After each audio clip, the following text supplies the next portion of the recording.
tensions in the Middle East, of course, U.S. foreign policy, one of the top concerns among voters. Joining us right now is the chairman of the Human Rights Foundation and the author of Winter is Coming, Garry Kasparov, chess champion turned political activist. Garry, good to see you always. Thanks so much for joining us. First, navigate for us the story in Iran. Sanctions being lifted over the weekend, prisoner swap, those horrible pictures of our sailors like this. What's your take? Oh, these pictures would become the best recruiting tool for terrorists around the world, because it shows Americans being guarded by a couple of Iranians. You know, so they didn't show overwhelming force. It was so it was shot so well. So to demonstrate that Americans, without the aircraft carriers, without all these, smart bombs, they are just weak. They are just humans. So we can take them and then we can release them. So it was a brilliantly executed PR plot, and it may cost, dearly for American military men and women, and also civilians. And the swap of prisoners, it's not a release, it's a swap. Again, Iran proved that if dictators stood firm, America would cave in. Earlier we had Judy Miller on the program, and I think, the three of us were sitting here listening to Judy Miller talk about how wonderful this Iran deal was. And I think we were all a little sort of dumbstruck, saying, well, wait a second. What about the fact that they're the biggest supporters of terrorism? What about the fact that they keep chanting death to America? Absolutely. And the latest news from Iran, it's another proof that the whole theory that if you open up, if you embrace them, if you negotiate, if you make a compromise, they will also open up. The regime will liberalize.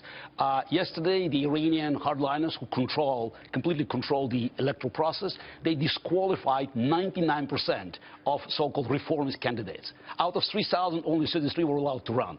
It's a clear message that the deal helped Iranian hardliners, because again, they won. So why you have to just open up? Why you have to sort of make your country more liberal if America gave you everything you wanted, even more?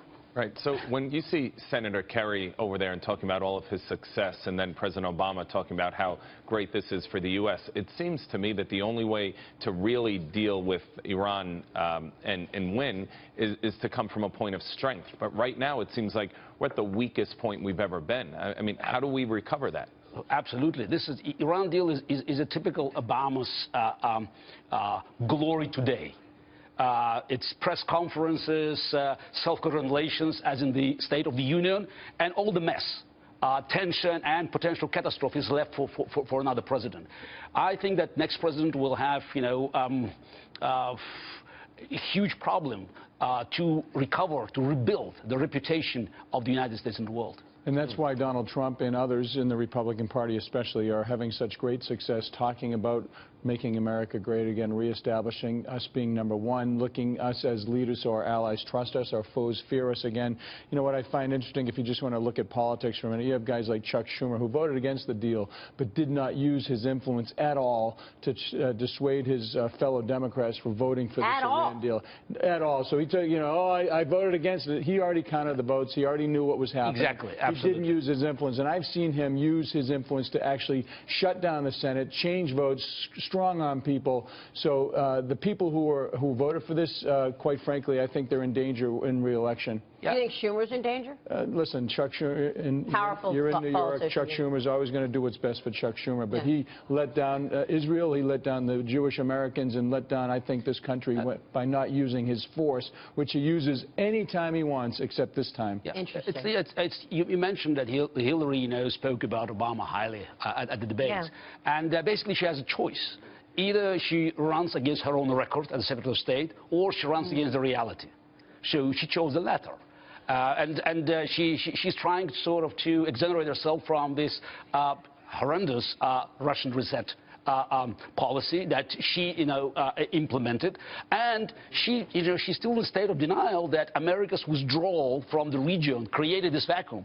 She keeps saying about Iraqi president, Iraqi prime minister, Syrians, Iranians, but it's America that left the region that created a massive vacuum that was filled by Iranians and of course Putin. That's absolutely right. That's absolutely right. The red line, Syria, not leaving a transition force, doing the status of forces agreement in Iraq. Absolutely. They blew it, and she's part of it. And now we're already we're seeing the war, proxy war between Saudis and Iranians, and it could get only worse. Of course. Because without America's playing role there, the Iranians will feel that they have an upper hand, especially now with $100 billion plus investment in their terror economy. They won the lottery. Well, which is why they're not even making this a major sort of campaign issue. I mean, when you looked at the Democratic debate last night, and Fox Business was rerunning our debate same time, we were all about national security, and they were talking about reining in the banks and, making sure people pay higher taxes. Yeah. I mean, it's almost like they're not looking at the things that are important to the American people.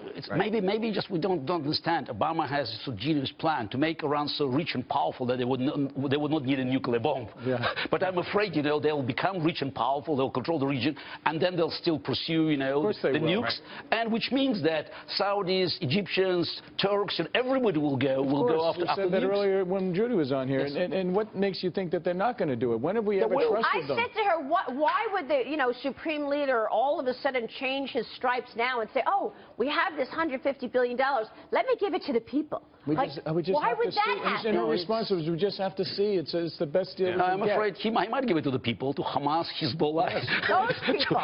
To Bashar al-Assad. Real quick, because we got to jump. Gary, a year ago, you said to me, President Obama can do more harm to this country in his final 18 months, now we've got 12 months in office, than for his whole 7 years.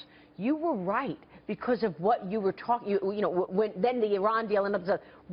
Look at the rest of the year. He still has one more year to go. Yeah, and so it will be one of the worst years in American history because Obama will keep doing the same. Yeah. And unfortunately, there's so many things that he can still give up. And for instance, we heard a story about America trying to sort of negotiate with Putin to find a diplomatic solution for Ukraine and to lift sanctions. Putin's on the ropes. Russian economy is in tatters. Fragile. And, Obama and Kerry playing, rescue rangers. Yeah. Unbelievable. Gary, good to see you. Thank you. Thanks so much. Garry Kasparov. Winter is Coming is his latest book.